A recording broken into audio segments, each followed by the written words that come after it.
Hello everyone, welcome to JavaLearnerss. In this video, we will learn about the request scope of a bean.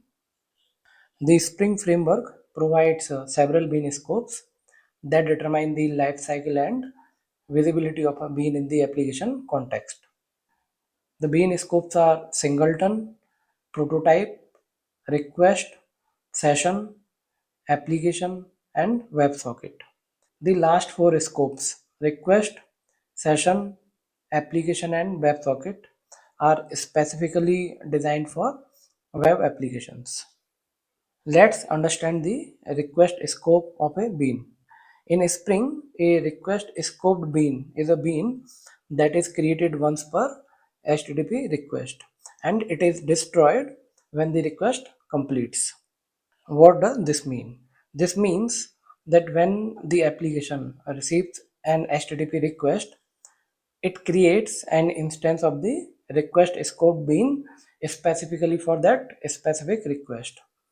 The bean remains available throughout the request lifecycle and the bean is destroyed when request processing completes. When a bean is defined request scope bean, then each HTTP request gets its own unique instance of the bean. A request scoped bean is useful for storing the request specific data like user authentication details or request metadata. Let's try to understand the problem that request scoped bean solves. We have a ticket booking application that includes three components: booking controller, booking service, and notification service. When the booking controller receives a request, it invokes the booking service to book the ticket, and then it invokes the notification service to send the booking information to the user. All three components generate the log entries that are written to a file. When ticket booking application processes an HTTP request, it produces multiple log entries and all those entries are written to the log file. We want to correlate the log entries belonging to the single request. So it means that all the log entries that are generated throughout the request's lifecycle should share common identifier to show that they belong to the specific HTTP request. What is its benefit? When an issue occurs in the specific HTTP request, then by using the common identifier, we can collect all the log entries to diagnose the issue, and we can also trace the complete request flow using the common identifier. What is its solution? We can include an unique request ID in the log entry, and the request ID would be generated once per HTTP request, and all the log entries associated with the specific HTTP request will share the common request ID. As each log entry has a common identifier, so we can filter the logs based on that common identifier and we can trace the complete request flow. This solution can be implemented using the request scoped bean. We create a request context bean that is instantiated for each HTTP request and it also generates a unique request ID. The request context bean will be injected into booking controller, booking service and notification service classes. In the controller and service classes, the request ID would be retrieved by using the getter method and that request ID would be included in the log statements. Here you can see the screenshot of the implementation of request context bean. The class is annotated with @scope annotation. In the value attribute, we have specified the bean scope. The request context class has a request ID field. When the request context bean is created at that time, the request ID would be initialized and the request ID can be retrieved by using the getRequestID method. This is the booking controller class. In this booking controller class, you can see that the request context bean is injected, and the request context bean is request scoped bean. In the log statement, you can see that the bean ID is retrieved using the getRequestID. In the booking service class, you can see that the request scoped request context bean is injected, and in the log statement, the request ID is used. The request ID is retrieved using the getter method, that is get request ID. In the same way, in the notification service, the request scoped request context bean is injected, and inside the send notification method, the log statement is used. In the log statement, the request ID is retrieved by using the get request ID. Here are the logs for two HTTP requests. For the first HTTP request, you can see that all three components are using the same request ID. So the request ID is 7963, which is common in all the three components. And the components are booking controller, booking service, and notification service. For the second request, you can see the request ID is different from the first request. For booking controller, booking service, and notification service, same request ID is used. When to use request scoped beans? A request scoped bean can be used to store user specific data like user details. It can be used to manage per request state like the request ID, which is included in the log entries. The request scoped bean can also be used to ensure thread safety. The thread safety is guaranteed because each request gets its own instance.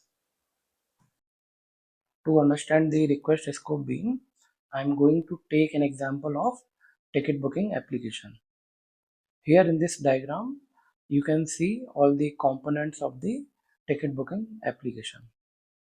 The first component is the filter, and its name is JWT token filter. The second component is a REST controller, and its name is booking controller.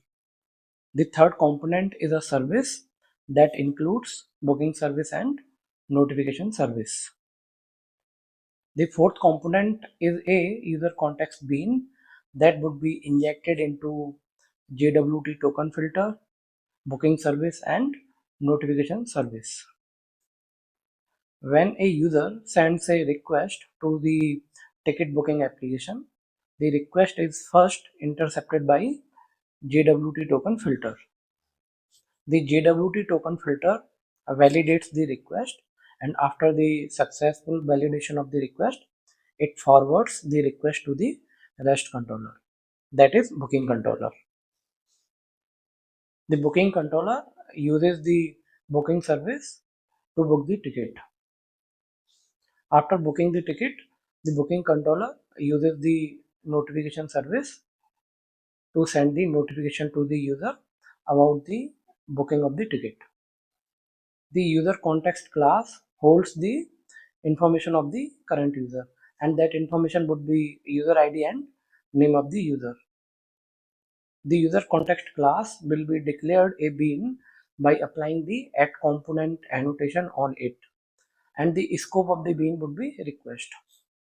When JWT token filter intercepts the request, then it validates the token, and after validating the token, it will extract the user's information like user ID and name of the user, and it will store that information in the user context bean.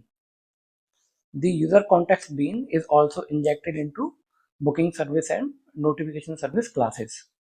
The scope of the user context bean is request. So the bean which is injected into the JWT token filter, the same bean would be injected into booking service and notification service classes.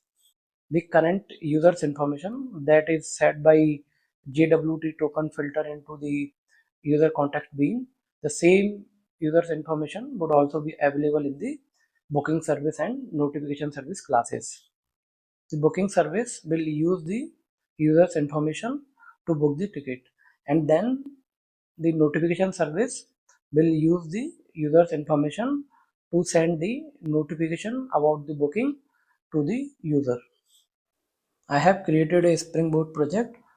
In this project, I am using Spring Boot version 3.2.4 and the Java version is 21. I have added 5 dependencies. First 2 dependencies are Spring related and last 3 dependencies are for JWT token handling. This project follows a layered Spring Boot architecture with 4 main packages. The first package is controller that contains REST endpoints. The second package is filter that contains security filters. Third package is model that contains entity classes.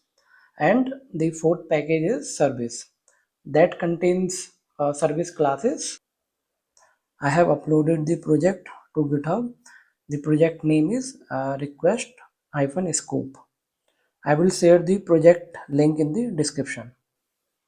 In the model package, I have created a user context class. It's a request scoped Spring Bean that holds user specific information during HTTP request lifecycle. This bean is used by JWT token filter to populate user details. This class is annotated with at component annotation that marks it as a Spring managed bean. It is also annotated with the at scope annotation that defines the lifecycle scope of user context bean. By setting the attribute value equal to request, this bean is defined to be a request scoped bean. What does this mean? So it means a new instance of user context will be created for each HTTP request and the instance will be destroyed after the request is completed. The second attribute is proxy mode and its value is target class. This attribute ensures that Spring creates a proxy to inject user context bean into singleton classes like controllers and services. At the runtime, the proxy fetches the actual instance of user context from the application context for each HTTP request. This class has 3 fields: ID, user ID, and name. The ID represents the bean ID. The user ID and name both represents user specific information. It has no argument constructor that initializes the bean ID. This class has setter methods that are used by JWT token filter to populate user specific data after token validation. I have also overridden toString method to show the user specific information in the readable form so that we could use it during the debugging. In the service package, I have created a booking service class. It's a Spring service that is responsible for ticket booking. A request scoped user context bean is injected into this booking service class. This class is annotated with at service annotation that indicates that this class is a Spring managed service. In this class, I have added a method bookTicket.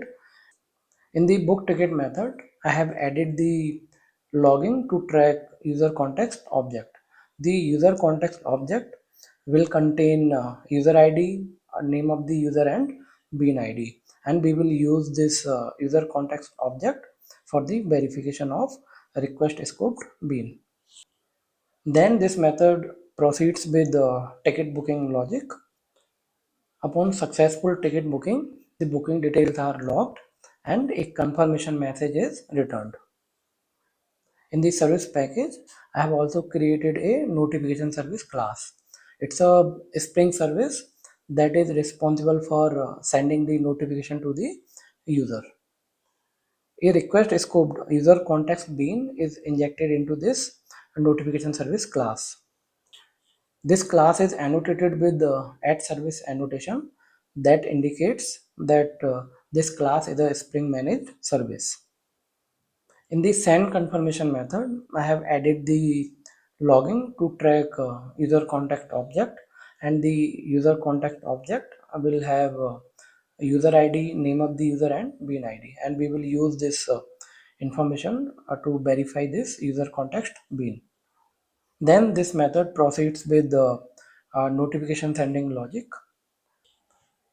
Upon successfully sending the notification to the user, the details are logged and a confirmation message is returned. In the controller package, I have created a booking controller class. It's a Spring REST controller that handles HTTP requests related to ticket booking. It coordinates between booking service and notification service. The booking service and notification service dependencies are injected into this controller. The booking service is responsible for booking a ticket. The notification service is responsible for sending the notification to the user.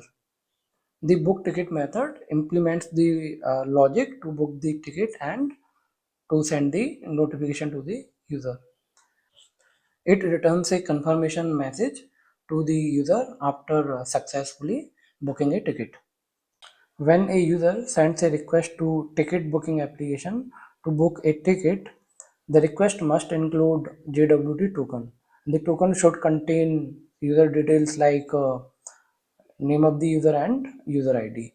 And the token should contain other metadata like token issue date and token expiration date. The JWT token filter will intercept the request.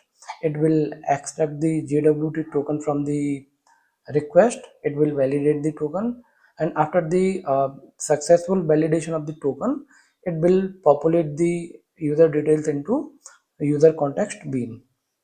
In the filter package, I have created a JWT token filter class. It's a Spring managed component that is responsible for JWT based authentication.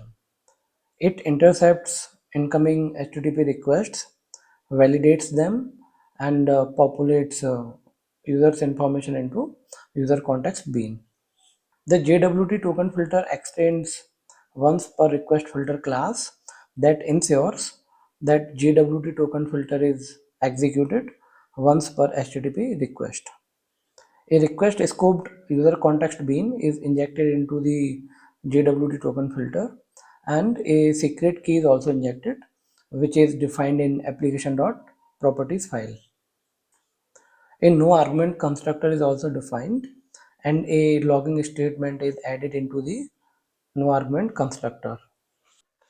Let's check the implementation of JWT token filter. It first gets the authorization header from the HTTP request. If the header is valid, in that case, it will extract the token from the header. If the token is present, in that case, it will extract the uh, claims from the token by using the secret key. After extracting the claims, it will validate the claims.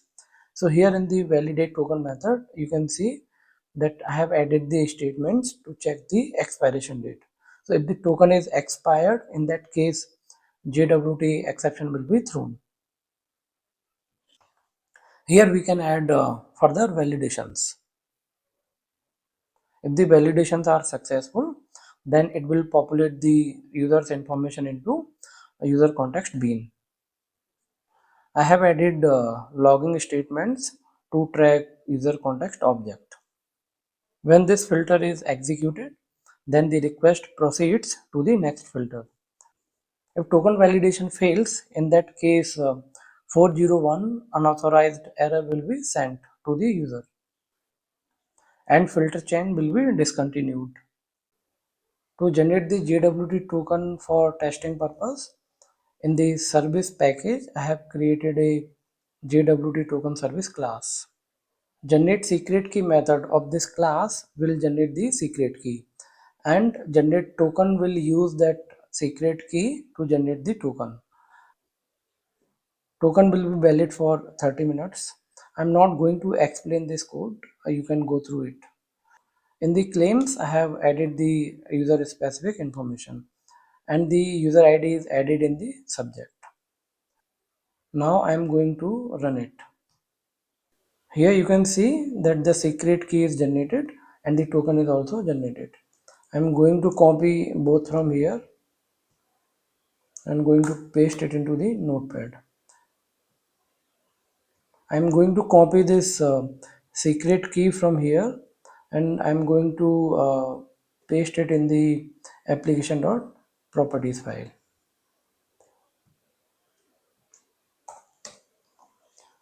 This secret key will be used by JWT token filter to extract the claim from the token.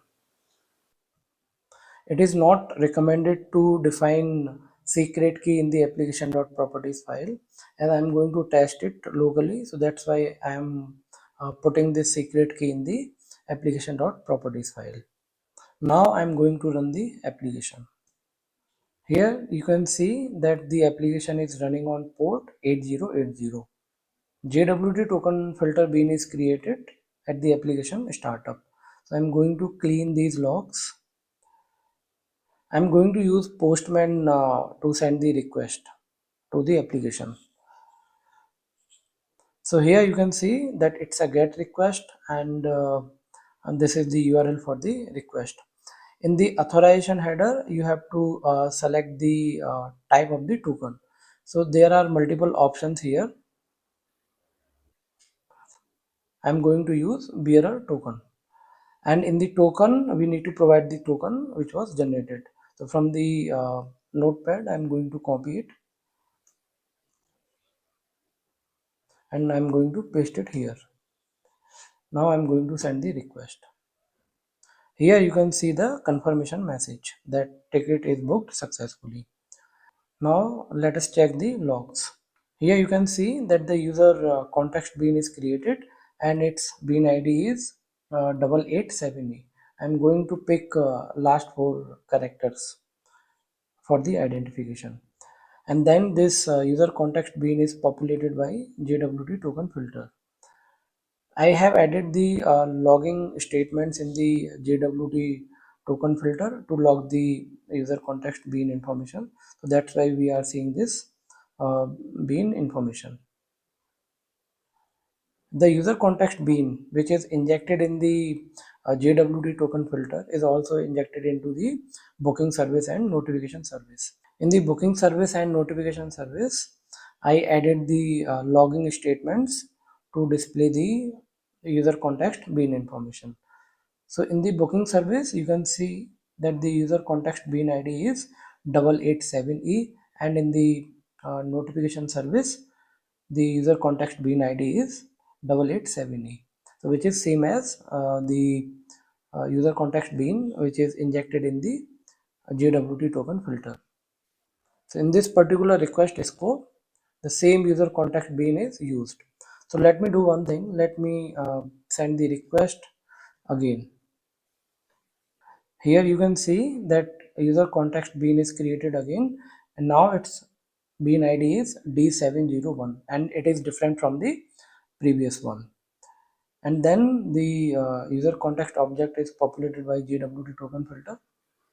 In the booking service and notification service, the user context bean ID is D701, D701. So it is the same bean ID which is injected in the JWT token filter. That's it for this video. Please don't forget to like, share and subscribe, and please provide your comments in the comment section. Thank you.